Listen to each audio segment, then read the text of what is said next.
কংগ্রেসে প্রত্যাবর্তন। মৌসাম বেনজির নূরে ভরসা মালদার কংগ্রেসের কর্মী সমর্থকদের। তারা এটাও চাইছেন যে মৌসাম বিধানসভা ভোটে প্রার্থী হোক। ঠিক যখন এই অবস্থা, সেই সময়ে মালদার কংগ্রেসে ভাঙন, আর জানিয়ে সরগরম মালদার রাজনীতি।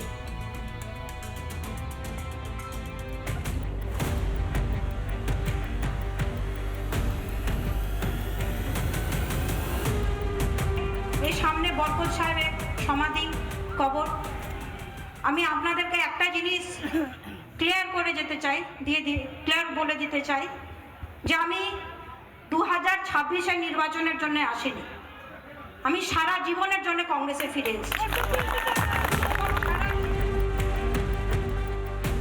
মালদা জেলায় 52% সংখ্যালঘু ভোট। জেলায় কংগ্রেস কর্মী সমর্থকদের একাংশ আশা করেছিল যে এবার সংখ্যালঘু ভোটে বেশিরভাগই হাত শিবিরের দিকে যাবে। 26-এর জন্য মুসলমানরা একেবারে সম্পূর্ণভাবে না হলেও 90%-এর কাছাকাছি আমাদের কংগ্রেসের দিকে তাকিয়ে আছেন, বা এবার এদিকে আসবেন। এই পরিস্থিতিতেই 21-এর বিধানসভার ফলাফল থেকে এবার খেলা একেবারে ঘুরে যাবে বলেও মনে করছিলেন অনেকেই। এখানে মুসলিম বেল্টে তো কোনো কথাই নেই, আমরা কংগ্রেসে ব্যাপক হারে প্রায় প্রত্যেকটা সিটেই জিতবো। এবার 8-9টা সিট আমরা পাবো সুনিশ্চিত। কিন্তু বাস্তবে দেখা যাচ্ছে মৌসুমের প্রত্যাবর্তনের পরেই মালদা কংগ্রেসে ভাঙন। বৈষ্ণবনগরে চড়ি অনন্তপুর গ্রাম পঞ্চায়েত এলাকায় কংগ্রেসে ধাক্কা। কংগ্রেস ছেড়ে তৃণমূল কংগ্রেসে যোগ দিলেন 5 জন গ্রাম পঞ্চায়েত সদস্য এবং একাধিক প্রভাবশালী নেতা। গত পঞ্চায়েত নির্বাচনে দলের সাথে একটা হিচ হওয়ার কারণে আমরা কংগ্রেসে চলে গেছিলাম। কংগ্রেসে এই 2.5 বছরের কংগ্রেসে আমরা যেটা দেখলাম, সেখানে থেকে আমাদের মানুষজনের কোনো কিছু আমরা সহায়তা সুযোগ করে দিতে পারছি না। এখন বর্তমানে আমরা লোকজনের সাথে আলোচনা করে এবং আমাদের যেটা অ্যানালাইসিস হয়েছে যে তৃণমূল কংগ্রেস ছাড়া উন্নয়ন এখানে সম্ভব নয়। স্থানীয় তৃণমূল বিধায়কের হাত ধরেই তারা যোগদান করেন।